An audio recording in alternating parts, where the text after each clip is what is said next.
What's happening? Welcome to another episode of Ask Cashflow Kris. In this episode, I'm going to be breaking down a real deal from finding it, funding it, closing it. What kind of results do I expect? So I hope you stick around. So as always, I'm going to be answering your questions live. So if you have any questions, anything real estate related, just drop a line down here in the comments and I'll be sure to answer your question as long as we don't run out of time. And secondly, if you're watching this as a replay, if you're not catching me live, then I definitely want you to still leave a question and we will talk about that in a future episode. So a real deal. A lot of people want to know, like, what does a real deal look like? And so we closed on a deal. My partner and I closed on a deal today. So I figure I'd run you guys through that and kind of just give you the ins and outs of how everything works. So let me pull up so I can share this out there. All right, so the real deal, 3308 East Hubble. This is a real deal. We just closed on it today. And so I'm going to run you through the entire process. We actually just lined it up last week. I believe it was last Monday. A local wholesaler brought me this deal. And so we had to do a pretty quick close, which, a week is no big deal, but it's, sometimes you'll be a month out, 2 months out. It all depends on whether there's a seller that's actually living in the property. A lot of times is what depends on if it's going to be quick or not. Sorry, just 1 second. I'm going to be sharing this real quick. And there we go. All right. So here we go. 3308 East Hubble. So this property, if you're not familiar with the Phoenix area, this is over in East Phoenix. It's right off a major freeway, easy access to downtown, the East Valley. It's not a bad area. It's the 85008 zip code, which is right next to the 85018, which is a very nice zip code. So it's I'd say it's slightly above median, and our price ranges are going to tell us that. Our median actually is around 240 in the Phoenix area right now. That means half or that's just the average. It's not so the average, if you on the median, is they add everything up and then divide it down, and it's a very average property. So very average neighborhood, very average property. So that's what we like. How did I find the deal? So a wholesaler brought it to me. It's actually a friend of mine. He brought it to me and just one or two other people. And so we had to move quickly on it as usual. And so I immediately forwarded it over to my business partner. The first thing that you want to do is just quickly check the comps. So now when you know your market, it makes things a lot easier. So when I heard McDowell and 32nd Street, and it's a 3-bedroom, 2-bath, 1,500 square foot, I know that that's just an average 3.2, and I know the neighborhood. We actually just sold one. We had sold one for one of our clients probably about 4 months ago, and we sold that one for $256. And so I know what kind of upgrades it had. I know pretty much everything that I need to know about that neighborhood without even looking at it. So just by seeing the address and the zip code, we knew kind of the area we were looking at. We had the pictures, so we had a really good idea of the condition of the property. So yes, I forwarded it on to my partner. He pulled up the comps. They were kind of all over the place. Pretty solid at around 250. There was a 270 sold on the next block, but of course that was a fully remodeled property, a really nice remodel actually. Not actually higher than what we would do, higher level quality than a flip that we would do. And so we comped it. We were real solid at 250, 255. We were comfortable with that valuation. And then Felix, my partner, he went down there real quick and did a quick walkthrough. It was vacant. There was nobody living there, so it was really easy to do a walkthrough, see what things look like. And what he found out is it was really clean. But obviously, people were living there, so it was clean, but it wasn't in great condition because it was dated. It wasn't bad tile. It's just old tile. It's 90s tile. It's not a bad shower. It's just not one that you're going to get top dollar for. So those are kind of the things that we talked about. So one thing that we really wanted to figure out was, what is our strategy going to be? Our strategy's been changing a lot lately. In the Phoenix market, it's very competitive. We're paying more than we used to pay on the fix and flip side, but it's also competitive on the buying side. We have very low supply. We only have about 16 to 17,000 listings at any given time. In a normal market, we're going to have 35 to 40,000 listings. So we're about half where we should be. Because of that, and under 300,000, we have nearly zero supply. So knowing that, we've changed our strategy a bit. The last couple of deals that we've done have been wholesale. So it's not wholesale. Wholesale is selling it for cash before even closing on it. And it's not retail. It's going to be something right in the middle. And so we look at, if we were to remodel it, what would it look like? And this is what we came up with. So we are real comfortable we'd be able to sell it for $250,000, but it needs a full cosmetic remodel.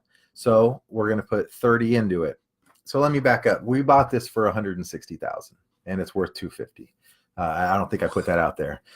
So if we put $30,000 into it, plus holding costs, plus all of that, the extra interest that's going to be involved, we'll be in for about $200,000 when we're done. And so if we sell for $250,000 minus normal closing costs, we'll probably net around $40,000 to $45,000 on the profit, which is nice. That's a good deal. But we look about what can we do as is. Like I said, it's a really clean property. On the inside, it didn't need much. So what we decided to do is we are going to clean up the landscaping. We're going to just physically clean the inside. We're not going to paint. We're not going to do anything like that. And we're just going to list it on the market as is for wholesale. So it's worth $250,000 to $260,000. We're going to list it for probably $199,000, possibly up to $210,000. And so what's that going to look like? Well, it's going to be either a cash buyer or it's going to be a conventional buyer. We're not going to be able to go FHA because we haven't owned it for long enough. But it's going to be someone who's buying under retail value. We're giving them a $50,000 discount. So we're hoping people will jump on this. We would love a nice cash offer. That would be ideal, but we can work with the conventional because we know it's going to appraise, no problems. So in this current market, we are choosing, if the property is in decent enough condition, we're choosing to just list it at a wholesale price, list it on MLS where there's lots of competition, but below market values, and hopefully we get a quick sale. So we won't have any of the construction costs.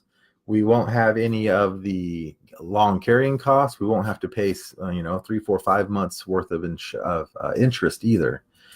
So it's a nice way to quickly turn the property. Hopefully we'll be able to get this all done before the end of August. So before it even gets to September, October, when things start to slow down a little bit. So we locked it up. We figured out our strategy, and then we called the guy and we locked it up. That's one thing that's really important. You got to lock up the deal. Don't spend all the time thinking about it, because if you do that, you're going to miss out. He actually had a couple people interested in this property. One guy wanted to close in 2 days, but he told me about it first, and I said yes first. I locked it in. We didn't have a contract, but my word was good enough, and that was good enough for him to where he wasn't going to go behind my back and sell it to somebody else. So we locked it up. We wrote up a contract. So the next thing we need to do is we have to find a first lender. We got to go find our money. So we put it out to our hard money lenders, and we went with the person that sometimes the interest rate's really important. In this type of a situation, it's who's going to let us put the least amount down, because we're not going to be having the money out for a long time. So if we have to pay a little bit more interest, that's okay. So we find our first lender, and then we think, how are we going to fund this? We can always fund it with our own money, meaning the down payment.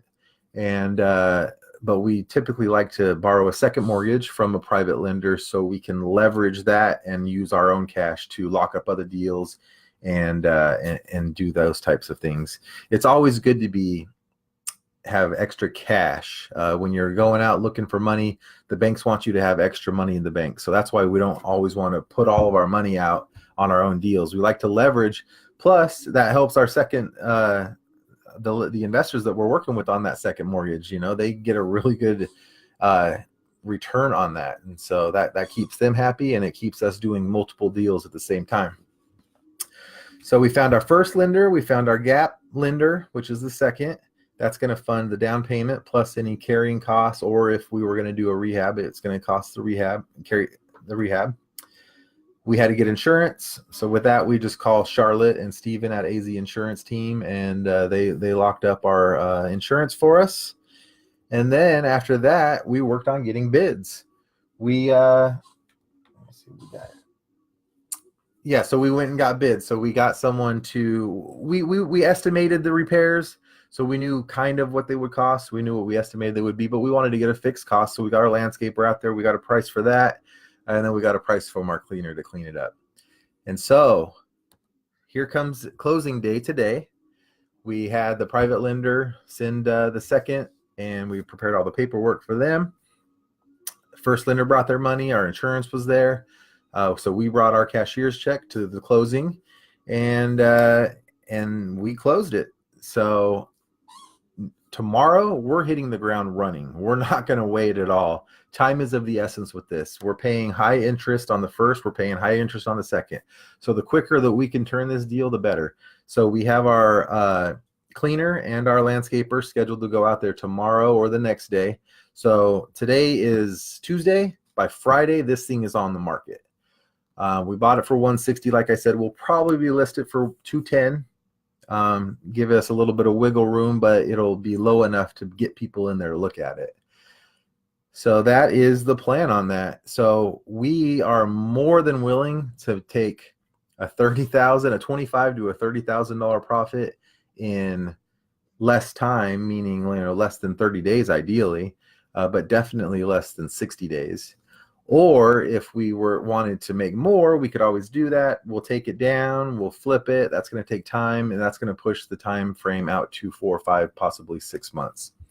So, but we're going to make more money. So it all depends what are you in for. We'll make more money, and it'll be an easier sale. It's very easy to sell flips in this market. So that is the anatomy of a deal. Let's see, we got any other questions here?